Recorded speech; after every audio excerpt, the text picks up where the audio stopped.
The prone leg curl, a way to target the knee flexion portion of your hamstrings.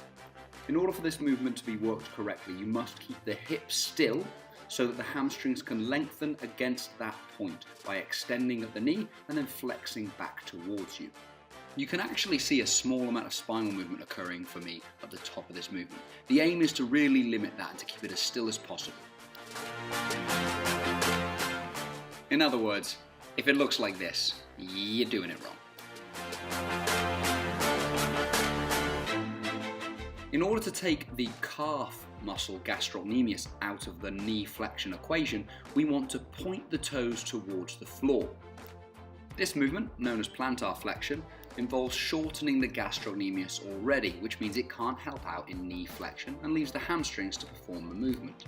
Pulling the toes towards the shins is known as dorsiflexion, and this allows gastroc to perform its knee flexion activity and help the hamstrings in the movement.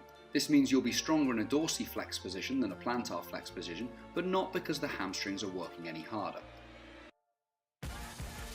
Turning the feet out allows us to target the short and long head of the biceps femoris part of our hamstrings, while turning them in allows us to target semitendinosus and semimembranosus.